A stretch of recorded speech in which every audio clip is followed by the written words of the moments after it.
So, you've probably heard of the 7 habits of highly effective people, right? It's a classic. But today, we're not just going to list them out one by one. Nope. We are going to dive into the one single idea that makes all of them actually work. It's a concept so powerful, it doesn't just change what you do, it changes how you see absolutely everything. And it all starts with a single, really important question. And this is the question. It's one of those that can really stop you in your tracks. I mean, think about it. You're working hard, you're busy, you're trying to be efficient, but are you actually effective? Are you so focused on climbing that ladder of success that you never stop to check if it's leaning against the right wall? It's that awful sinking feeling of winning a battle only to realize you were in the wrong war. I mean, does any of this feel familiar? Because these are the deep, painful problems that so many people face, even when, from the outside, it looks like they have it all together. They've got this incredible outward success, but inside, they're just struggling with this hunger for a happy personal life, for relationships that are actually healthy and growing. And we've all tried the quick fixes, right? The new productivity app, the weekend management course, the self-help book that promises some secret technique. We put on these little social band-aids, but the deep, chronic problems, they just keep coming back again and again. So what is going on? Well, the diagnosis really comes down to a fundamental split in how we even think about success. It's like a battle between two completely different philosophies, what's called the personality ethic versus the character ethic. For the last 50 years or so, the popular approach has been all about the personality ethic. You know, it's focused on your public image, on skills, and all these quick fix techniques. It's an outside-in approach. But for centuries before that, the foundation for success was the character ethic. This is about what's under the surface, things like integrity, humility, courage. It's an inside-out approach, and that difference changes everything.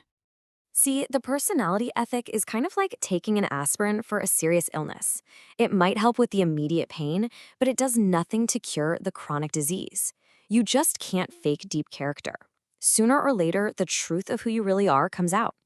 It's like that old saying from Emerson, "What you are shouts so loudly in my ears that I cannot hear what you say." Just think about it this way. Could you forget to plant your crops in the spring, slack off all summer, and then just cram for a few nights in the fall and expect a harvest? Of course not. That's ridiculous. A farm is a natural system. It's governed by laws and principles.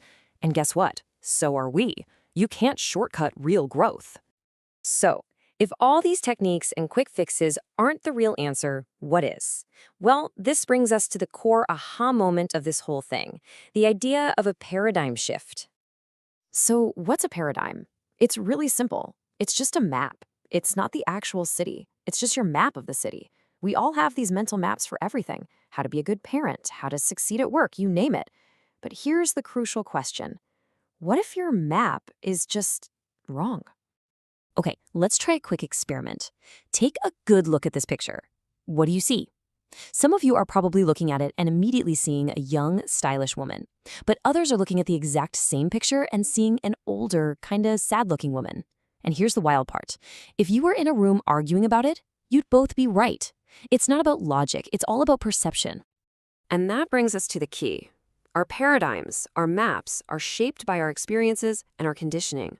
We see the world not as it is, but as we are. So when we describe what we see, what we're really doing is describing ourselves.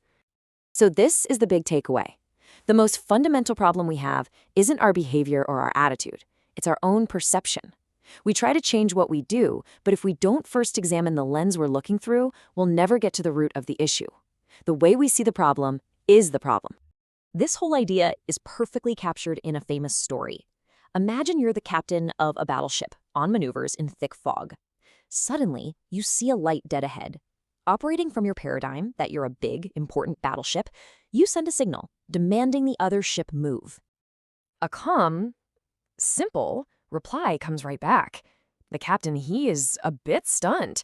From his map of authority and rank, this response just doesn't compute. So he doubles down. He pulls rank. His paradigm is being challenged, so he just asserts more force, more of what's already not working. He's trying to force reality to conform to his flawed map. And then the paradigm shatters. In an instant, his entire reality is completely reframed by a single, simple, immovable truth. They changed course. You have to, because you can't break a lighthouse. See, lighthouses are like principles. They're the natural laws of the universe, like gravity. You don't break those laws. You only break yourself against them. The real work isn't about changing the world. It's about changing our maps to align with the world. Okay, so once we accept that principles are the lighthouses, the path forward gets a lot clearer. It has to be an inside-out journey. It has to start with the only thing we can ever truly control, ourselves. And that journey plays out across something called the maturity continuum. We all start out in dependence, the paradigm of you. You take care of me. The first huge step is to achieve independence, the paradigm of I am responsible. This is self-mastery, the private victory. And only when you have that solid foundation can you move to interdependence, the paradigm of we, which is where our greatest achievements happen. And the principle that guides this whole journey is balance. Think of that old fable about the goose and the golden egg. P is for production. That's the golden eggs, the results you want. PC is for production capability. That's the goose itself, the thing that produces the results. True effectiveness is all about balancing the two. If you only focus on the golden eggs, you end up killing the goose that lays them. So when you put this all together, what's the ultimate takeaway?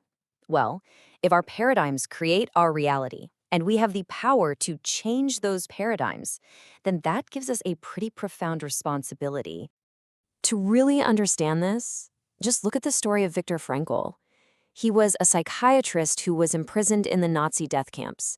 He endured things that are just unimaginable. And yet, in the middle of all that suffering, he discovered a fundamental human freedom. He realized that between the stimulus, everything that was happening to him, and his response, there is a space. And in that tiny space lies our freedom, our power to choose our response. And in that choice, that's where our growth and our happiness are found. This is our greatest power. We are not just products of our environment. We get to write our own program. So the ultimate question isn't really about which habits you should adopt. It's about recognizing that you're the one holding the pen. You are the creator. The real question is, what are you going to write in your script?